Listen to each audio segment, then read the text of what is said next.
All right, welcome to episode 10 with Brian Lange as my special guest. Say hello. Hello. Hello. Brian, you and I have known each other probably, well, I started riding in '09, and I think that the first time we met was when I came to I came to one of the Mount St. Helens memorial rides. And it was before that. it was before that? Yeah, it was Jubilee. No, that was after. That was after? That was after. Okay.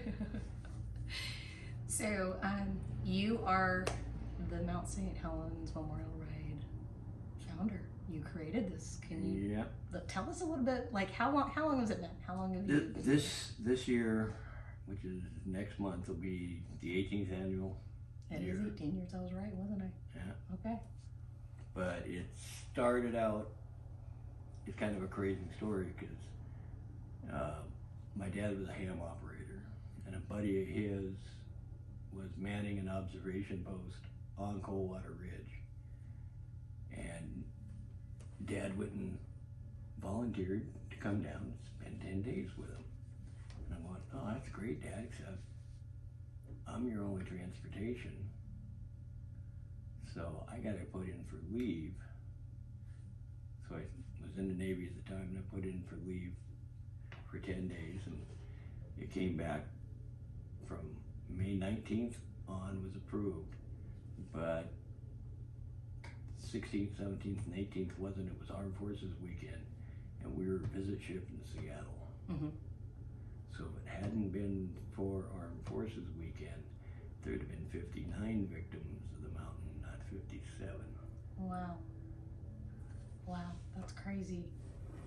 Because I was actually in second grade or third grade somewhere, and I had come up to visit my dad, and he took me up Short Road where there's now a view spot, but at the time there wasn't. And we watched the mountain, smoke and stuff, and a week later is when it happened. So yeah, that's crazy.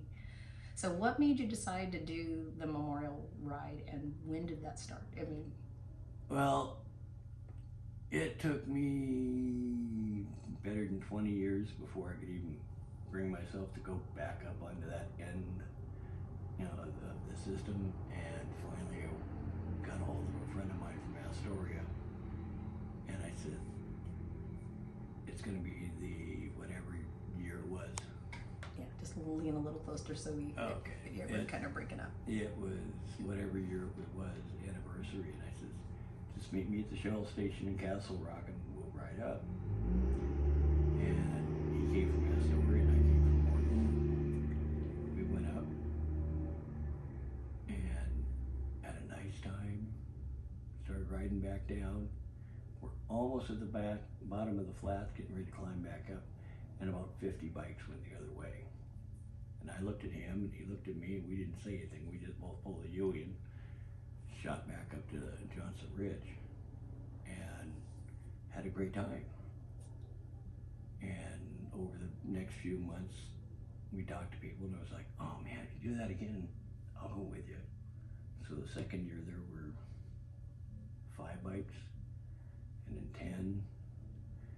And by the 4th year, I think we had 50 bikes. I'm trying to think. So in '10, that would have been like, how many years? I think that would have been the 4th year we went, so it was like... Yeah, because we had like 25 bikes, I think it was. And so I'm going to tell you my experience because, first of all, I didn't know you, so you had put it out there, and I was a new rider, and I was like, I'm going to go to this. I don't know anybody, but I'm going to go do this. And so I show up, and I run into David and Kayla and all these people that I went to high school with. And they're like, well, yeah, Brian and Robin are from Morton. I'm like, so I ride down here from Olympia to ride with a bunch of Morton people. Cool. And and one thing that stuck in my head was the girl that had a prosthetic arm. Mm-hmm. And she had just had this bike adjusted and made for her so that she could ride it, and it was her first time doing it, and she was right in front of me, And it made me nervous because one, like I said, I was a new rider and I was in a group, and then, you know, that scenario, which first of all, seeing her do that was so inspiring. I was like, if she can do this, I can do anything. And the other part was then it started raining. It was the first time I rode in the rain. We get to the A-frame and I go, okay. I told everybody, I'm like, I'm gonna be in the back because I'm a little nervous. And one of the other guys was like, I'll ride with you. And I'm like, okay, because I'm a new rider and this is a whole new experience for me, you know. But yeah. So tell me about that girl. That's Dana. Oh, okay. So tell me the story. I mean, tell me a little. Yeah, she lost her arm when she was young. But yeah, before she had that bike, she had a little Rebel 250. Okay. And she would. So what size bike was that? I don't remember what. I think it was an 1100. It was blue. That's all I remember. It was a blue bike. But yeah, with a big Honda Shadow, 1100 Shadow, I think it was. Yeah. But she would take a piece of PVC so she could stick the stump of her arm, and that was how she ran the throttle on us. She could outride that with most people with two hands. Yeah. Yeah, I was just in awe of the whole thing, like just watching her. It was amazing. Yeah, that was crazy because I just had my little 500 Kawasaki Vulcan. I mean, that was, you know, it was, oh, yeah. So, yeah, we ended up getting up to the top and everything, and I have a picture, I think, of you or Robin took of me that here I was like in layers of layers.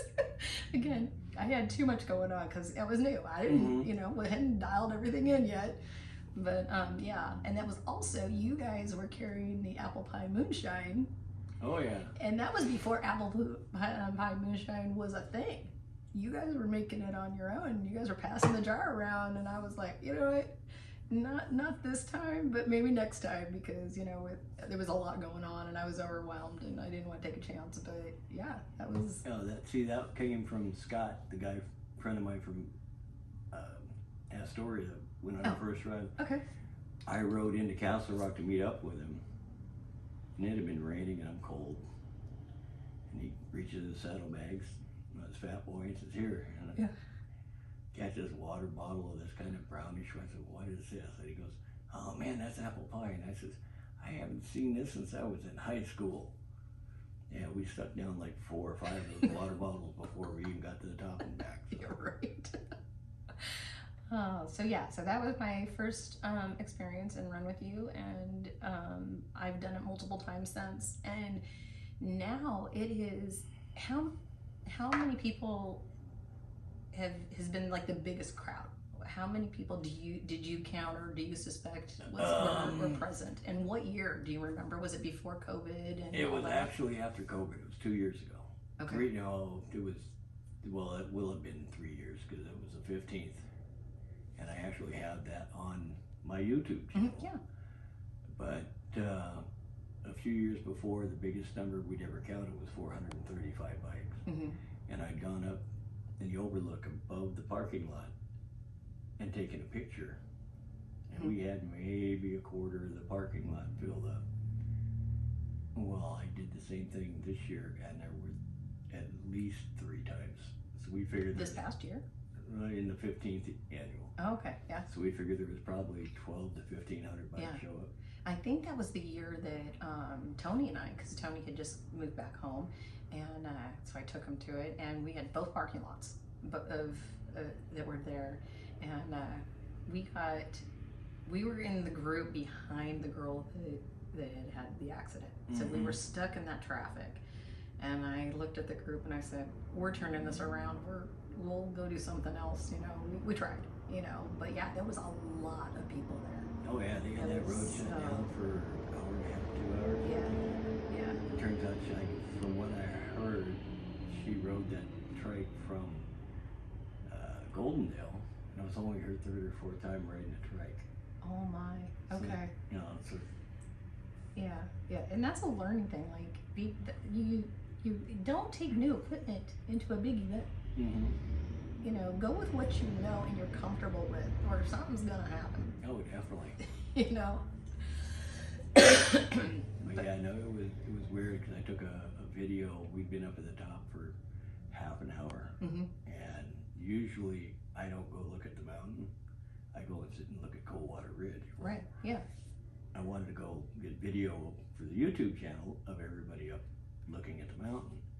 And it took me like 5 minutes for it. There was a big enough gap where I could make it across the road. And I'm going, everybody's already been here half an hour. You know, Look, where is everybody else?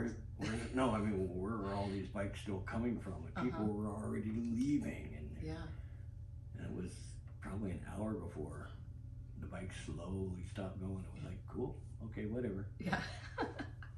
So how many did you have last year? Because last year was when, so there was a slide between Coldwater and Johnson. Yeah. So how did the ride change, and is that how you're going to do it again this year? No, last year, because the slide took out the bridge right at the bottom of Johnson Ridge a week before the ride, we just said, okay, we're just going to run up to the Forest Learning Center, which is 30 miles up the road, and call it good. Well, they fixed the road temporarily to get the half dozen cars from the parking lot out. Right. And since then it's washed out again. So they're saying it's going to be next year where they fix it. So what we're going to do is we're going to go to Castle Lake Viewpoint and pull into that nice big parking lot. And you've got if the weather is even halfway cooperative, you'll have a beautiful view of the mountain. If not, you know, you might see the bottom of the mountain. Yeah. That's the one thing with this ride is you get up there, and I remember one year, I can't remember which year it was, there was at the viewpoint up in Johnson Ridge, there's a photo of the mountain. And then you stand there and you look out to the valley, except it was so thick fog and cloud that people were pointing at the picture and pointing into the cloud. Like it's supposed to be there. It's supposed to be there, right? Where's that? Yeah. So that is the same. So we had my friend Michael's memorial ride last year, and you were at the Abate. Was it the spring opener? That was spring, yeah, and I just gotten to sleep about 5 o'clock. And there was, but it was funny because 3 of those people that were with me, were partying with you showed up at the memorial ride, and they're like, "Oh yeah, we're gonna go back and give him shit." Oh, they did. Yeah, I don't even think I even woke up until 9:30. Yeah. And it was like, yeah, I'm not going anywhere today. Yeah, no, but that was so. So we had the same problem, you know, because of the washout. We had to make adjustments to his memorial ride, and that also is the parking lot that we went to, and it was a great view, beautiful, clear day. We couldn't have asked for anything better. Oh yeah. So, but how many bikes can you get in there? I mean, are you concerned like there's going to be a lot of people showing up if it's nice this year? And we can fit a couple of 100 bikes in there without too much problem, because it's not much. I actually think it's a little bit bigger than the Forest Learning Center parking lot. I think so too. And we can easily cram 200-300 bikes in there. Yeah. It's when you get above 300 that then you start sliding them out on the side, the shoulder of the road, and that's what always makes me nervous. But yeah, like, well, because the Coldwater is open though, right? Isn't the lake? That parking lot's open. Yeah, but it's a little tiny parking lot. Oh, I know. I'm just saying, like, some of the overflow can go down there and then come back too. So, yeah, that's crazy. Yeah, I mean, we did it one year, and it was in the upper 70s the day before. We ride and get up the next morning, Sunday morning, and it's pouring down rain, and it's I think that was one of those. I was like, nope, not going. We get down there, and there's about 100 bikes sitting there at the Shell station, and half of them were from Portland. We're all in a group, and they're going, we got a bunch of newbies with us. We're not going to try it. And I said, hey, perfectly understandable. Just see you next year and hope for good weather. Yeah. So they took off, and we made it as far as Forest Learning Center, and everybody been buying hand warmers and sticking them in their pockets, and Kayla Allen stuck them in her bra. Oh, yeah, right. And we get up there, and everybody goes into the bathroom, and the gal from the gift shop comes out and says, you guys are on bikes? You do know it's snowing 2 miles up the road, don't you? And I go, I do now. I walked up and said, that's it. We're going back down the hill. And yeah, that was the first time we never made it to the top. Maybe because the gate was closed too. Yeah. If I remember correctly, because I didn't go, and I remember you guys posting that all that was going on. Is that the only time that there was snow that you had to like not make it all the way up? Yep, that was the only time.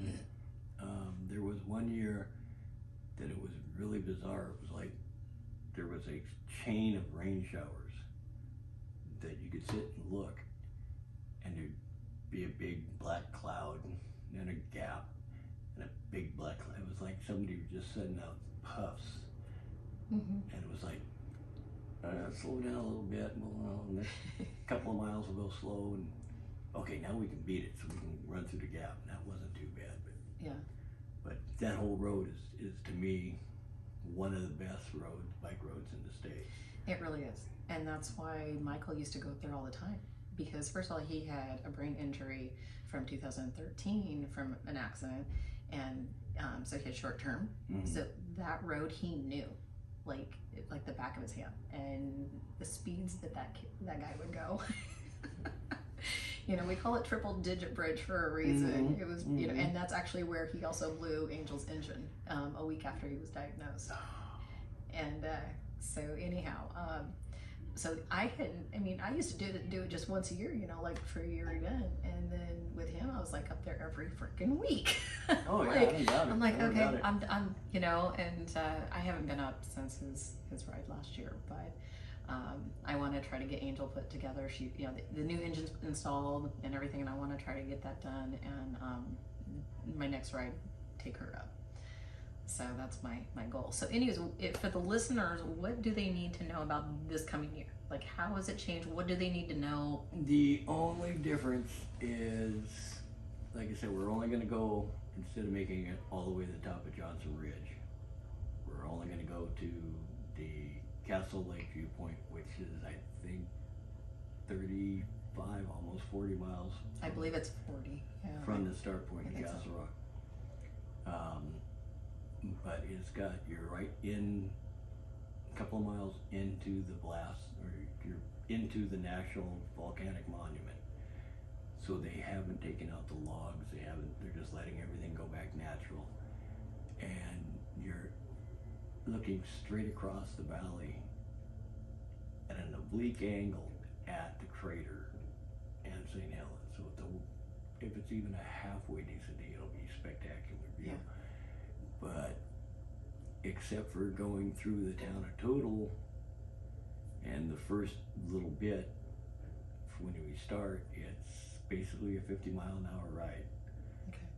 So, but other than that, So it's the parade route, as I would put it. yeah, pretty much. It's the We actually even joked, because a bait got a law passed, that if you're in a parade, you don't have to wear a helmet. I know, if you notice during the Olympia Toy Run, a bunch of them do not. Oh, I never do. Yeah, oh, I know. But we'll get into that in our next segment. But yeah, so we actually joked about changing it from a memorial ride to a memorial parade, and we're going, nah, it's not gonna work.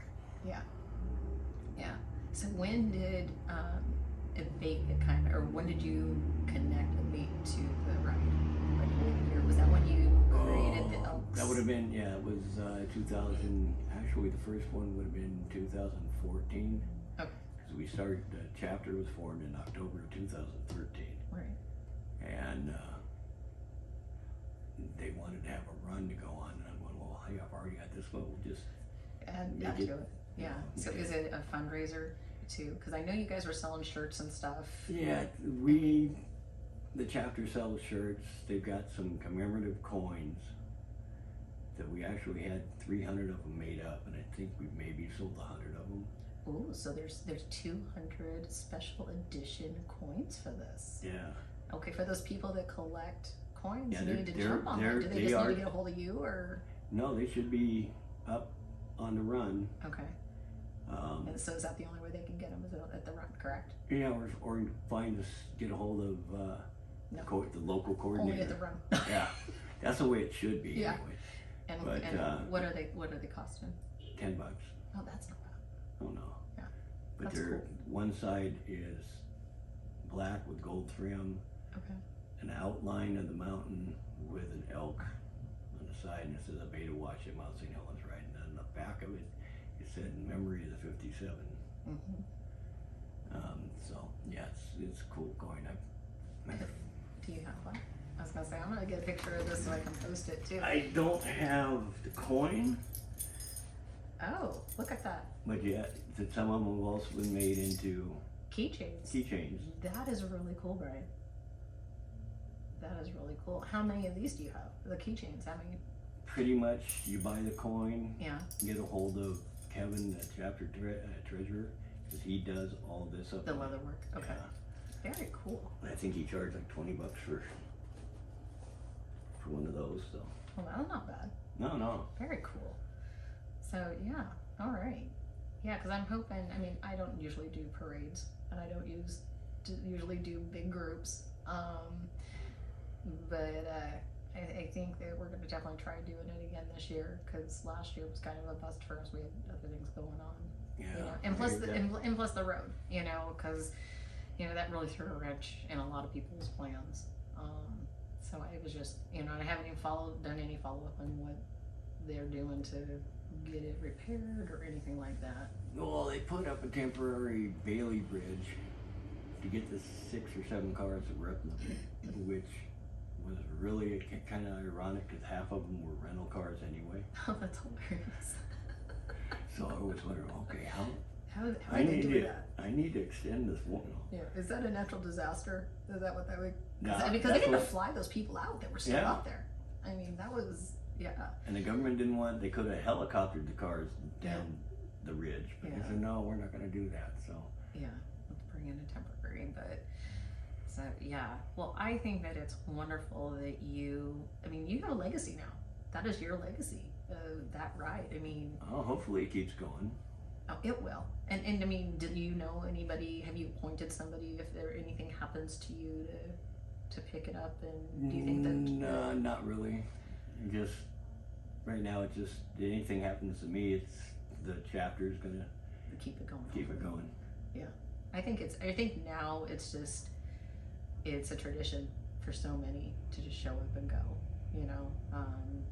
I have to say, like I said, it's one of my very first memories of riding. It's part of my motorcycle history and journey. I mean, you're there, and we try to connect so many times, but you've always got something going on. I've got something going on, so, but, I think we're going to go ahead and wrap this up for the St. Helens one, but we are going to do another segment, and we're going to talk about your abate involvement and being the lobbyist and go into that. Ooh, that sounds like fun. No, it doesn't, because I hate politics. That makes two of I us.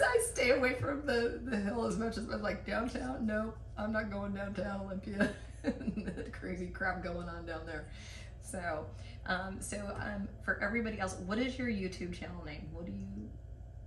Are you still running it? Yeah.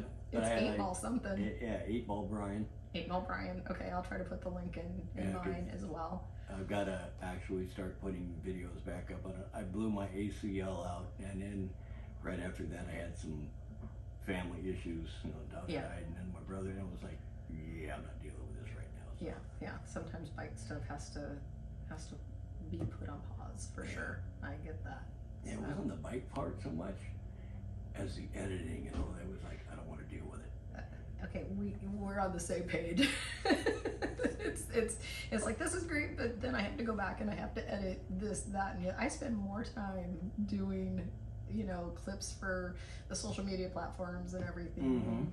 But yeah, it's definitely a thing. It's a lot of energy. So okay, well, for all of those that are excited about the Mount St. Helens ride, and if you've never done it, please come out this year. What are the dates again? I don't think we said the dates. Date's May 19th. Kickstands up is at 11. It's easy to find. It's the Shell station at exit 49 and I-5. Plan on getting there probably by 10. Because Yeah. once we pull out, there's no more fuel stops. Right. Yeah, exactly. Unless you're coming from the Toledo side, fuel up in Toledo. Yeah. Because, you know, if you're coming, you know, from Toledo and cutting in and not going all the way to Castle Rock, you fuel up in Toledo. Oh, definitely. So that was the nice thing when there was Kid Valley had their gas station going. Because that's where we did make that stop, and somebody had a flat tire, a rear flat. Or we got up to the A-frame and he went back to Kid Valley. But yeah, so one more time, the dates. I'm May 19th. Oh, May 19th. Okay. And kickstands up at 11 o'clock. Okay. Cool. All right. Thank you, Brian.